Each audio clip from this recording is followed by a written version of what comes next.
Ano pong trabaho or hanap buhay? Barangay Disaster Officer ng Barangay Malitaw. Ako yung tiyado dito, utility ako. Linis sa Barangay Utility. Tindera po. Ilan taon na po kayo narinahan sa Barangay Malitaw? Matagal naninirahan?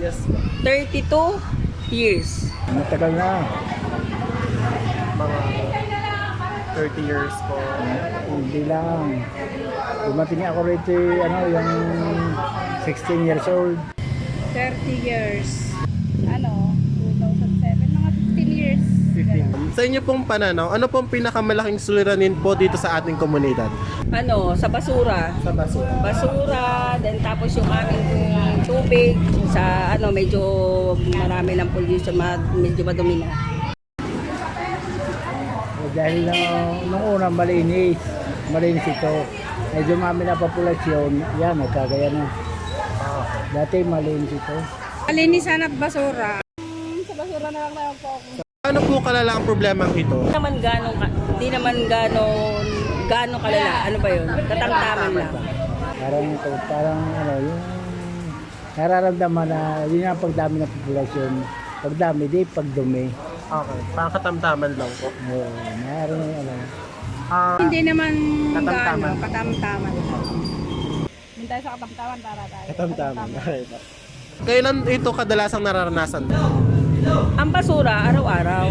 Kasi mayroong mga residente na hindi sumusunod sa pinatutupad ng barangay. May mga pasaway, may mga sumusunod. Kaya minsan nagiging madalas problema ay basura. Yung mga taga-raw, siyempre naglalabasan yung mga basura.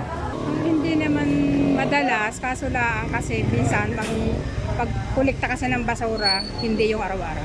Okay, depende pa din. Depende pa din sa tulad niyan, isang hakot lang yan. Kailan na po ulit ang balik po? Hindi na yun makakabalik kasi hapon ang pumasok. Hindi sa isang araw po ulit. Bukas, hindi pwedeng hindi. Ako madami. Every other day kasi ang pagbuhan ng basura kung araw-araw sana, hindi na. Kaya hindi masyadong makakabot. Sa inyo pong palagay, ano pong pangunahing dahilan ng problemang ito? Pangunahin dahilan siguro yung pagdami ng tao. Tapos yung kukunting truck na humahakot ng city. Yun, nagkakaroon ng konflikto nito. Ang populasyon niya. Sa city na kasi ang dyan kasi minsan marami wala sirang truck. Kulang sila sa truck na panghakot. Kasi sa daming hinahakutan naman, hindi lang ang barangay Malitaw. Marami. Siyempre hindi naman agad napupuntahan sa ibang barangay sila pupunta.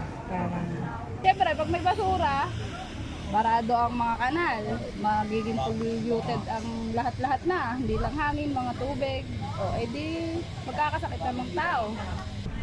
Sino po kaya sa komunidad na Barangay Malitan po ang pinaka-apektado po? Buong komunidad. Buong komunidad, lahat. Lahat na. Mamamayan. Lahat na po. Yes. Buong komunidad. Ano po kaya ang naggawa o sinubukang gawin ng komunidad para ma-resolve ito? Pag sa paggawa o sa pagpapatupad, hindi nagkukulang ang barangay.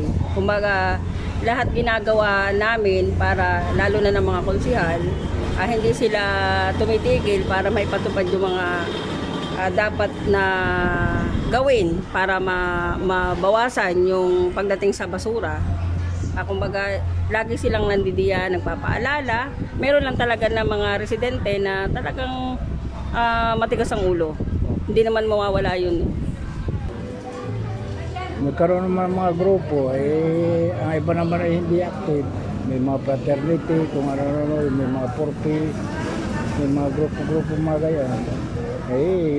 Hindi rin naman totoong active yung iba. Nakikipag-usap sa ating butihing mayor, na-respond naman siya, kaso pagka binibigay naman nila sa hauler, ang hauler lang kasi talagang ano naman sila na nagpapadala, kaso minsan ay sira ang truck, ilan ang nagana, marami nga sira, kaya minsan hindi talaga sila nakaka-respond, pumunta din. Pero mayroon naman pag natawagan, mayroong madali. Nagpa-implement sila ng ibubukod yung nabubulok sa hindi nabubulok. Yung gano'n. Saka yan, mga naglagay sila ng mga ganyan. Okay. Para yung mga plastic nasa-segregate. Iniipon naman. Kaya ano, medyo maalwan, nawawala yung kalat ng mga ganyan. Kasi malinis nga yung mga disposable na madami nakakalat.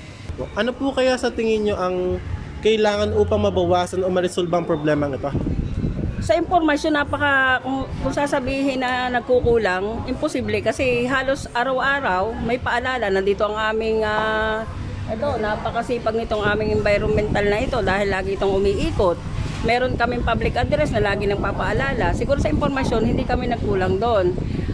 Doon naman sa pagdating naman sa siguro doon sa mga pwedeng gawin, hindi rin naman kami. Kasi nung una, naglagay kami ng basurahan by street. Opo. Ang nangyari, yung iba kinuha dahil ang ginawa ng mga SK kasi yung basurahan na islata. Ang iba kinuha at pinatimbang. So ganoon. Kumbaga, siguro dahil doon sa ibang mga residente na walang disiplina, na hindi talaga marunong sumunod, yun, nagkakaroon. Pero pagdating sa mga plano ng barangay para mabawasan yung ganyang problema, hindi nagkukulang. Hindi ko lang alam kung dapat ilagay diyan. Ang tamang gawin siguro ng mamamayan ay talagang sumunod sa segregation kasi yun talagang pinatutupad ng city, pinatutupad din ng barangay.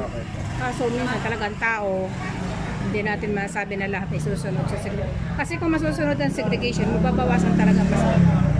Kasi pagka-segregate kasi yung hindi nabubulok, hindi naman lagi yun araw-araw.